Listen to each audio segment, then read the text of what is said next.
Partially hidden among the oaks and magnolias of Chapel Hill, North Carolina, stands a Greek temple with the only Corinthian columns of their kind in the world.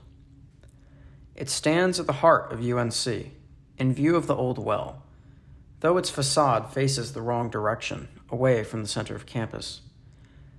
As if a time warp opened to millennia ago, to the balmy Mediterranean world of ancient Athens and Corinth, and dropped a Greek temple into the middle of Chapel Hill, with its front steps pointing slightly northeast, aimed fittingly towards the Greek ruins that gave the inspiration for its design.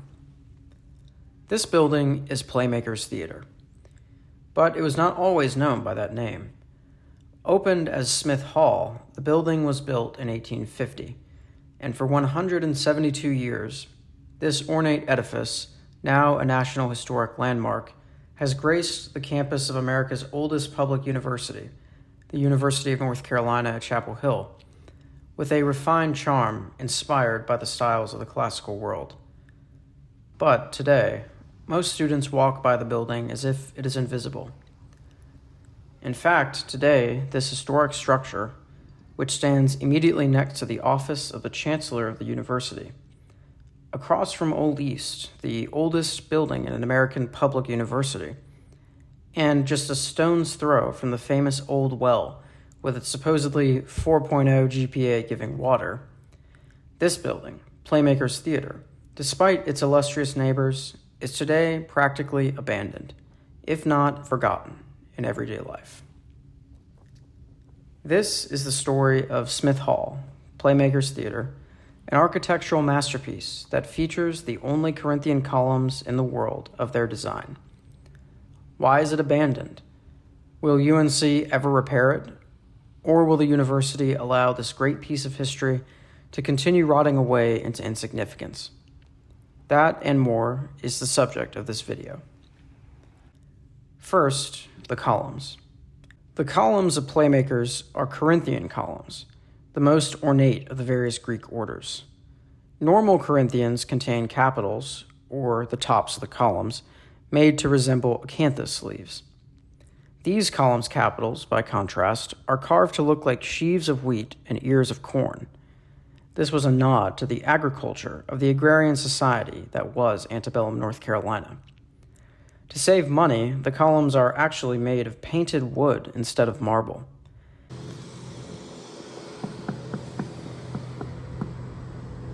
And I'm fairly certain that these are the only wooden carved Corinthian columns in the world to contain wheat and corn instead of the traditional acanthus leaves.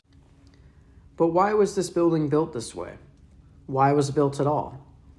To answer this question, we need to imagine life in a small college town in the antebellum South. Starting in 1833, UNC's small student body lobbied unsuccessfully for the administration to build a more appropriate ballroom for student activities. The fact was, there wasn't much to do in those days in an all-male school practically in the wilderness, so ballroom dances, or Germans as they were called, were once a big deal in the social world of American college life. But probably the main reason why Smith Hall was built is the fact that after UNC alumnus and then U.S. President James K. Polk visited the campus in 1847, UNC's faculty felt that their small, simple campus, carved out of the pine-filled wilderness, lacked a sufficiently dignified building to host the important statesmen of their day.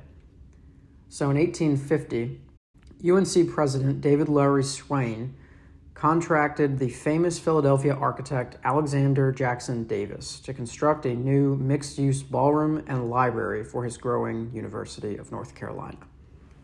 UNC produced some of the most influential scholars and statesmen of antebellum America. With President Polk having served only a year before, 1850, it was no surprise that the man in charge of building the new facilities at UNC could only be one of the nation's most influential architects.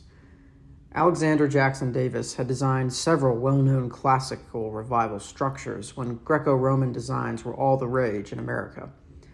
He designed the New York Customs House in 1842, a huge classical revival-style building on the site of the original City Hall, where George Washington gave his inaugural address in New York City.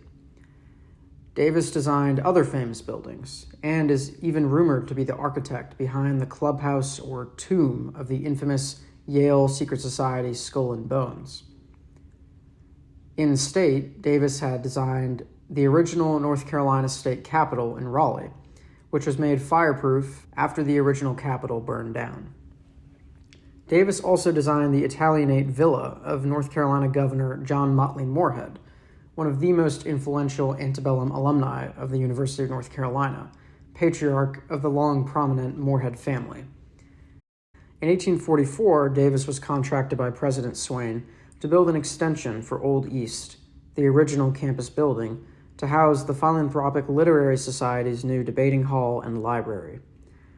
So, by 1850, Davis was a natural choice to build an appropriately grand new reception hall in Chapel Hill. The university spent just over $10,300 to build the hall, or around $400,000 in 2022 money. Davis seemed particularly proud of his unique work, writing to Swain that, quote, "It seems to me that it will be doing your town a great wrong to copy any building that you already have in it," unquote, referencing the unique style of the Greek temple. It appears that the men, Swain and Davis, had agreed that the new building should resemble Davis's classical revival design of the Dutch Reformed Church in Newburgh, New York, which he had built in 1835, as Davis notes the church as a reference point in his letter. When UNC opened its grand new building in 1852, it was used for ballroom dances and as a university library. The students understandably rejoiced.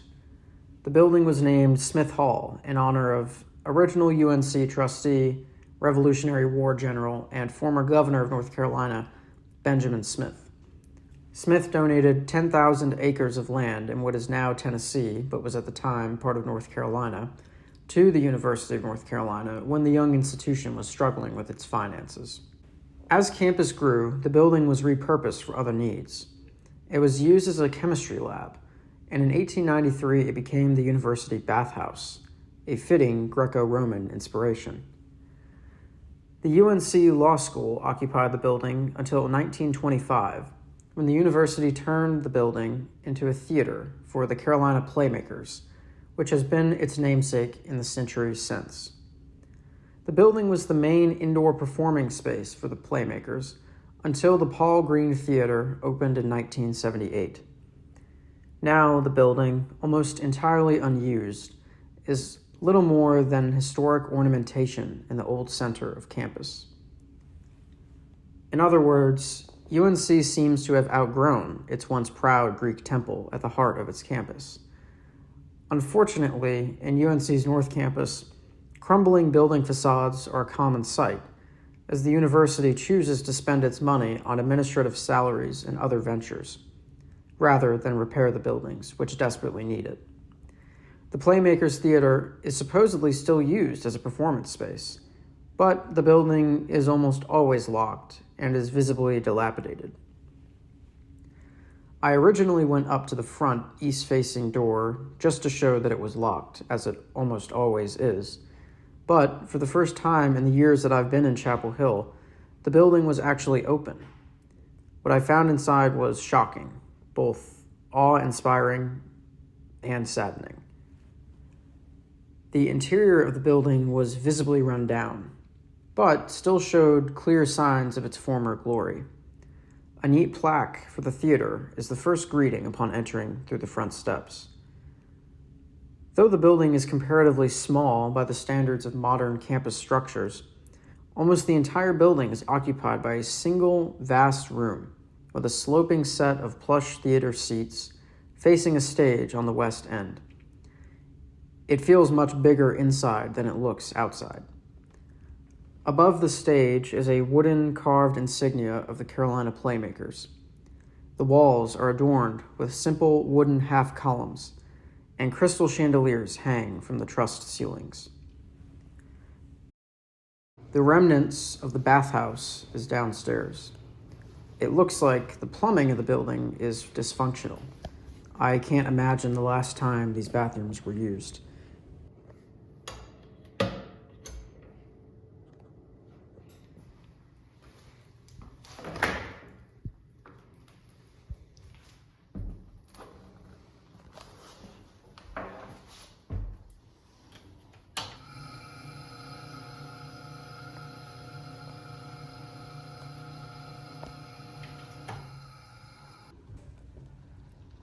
Here we can see where tickets for the plays were once sold at the physical box office of the theater.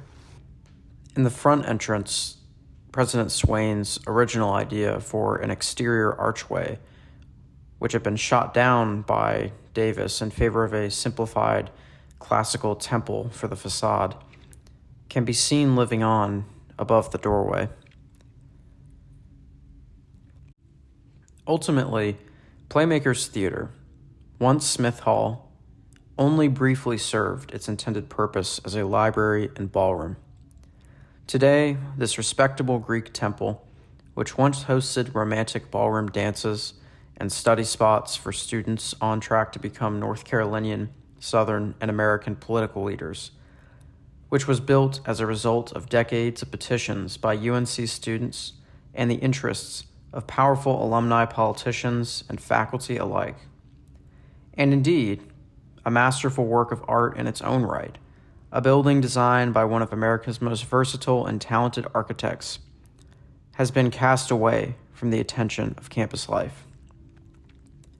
Somehow, this building, in the most historic center of UNC's campus, right next to the highest administrative offices of the university, across the street from the Old Well and Old East, passed by thousands of students daily, is filled with trash, has broken plumbing, is covered in cobwebs and chipped paint and cracking stucco, and is almost year-round locked away from the public.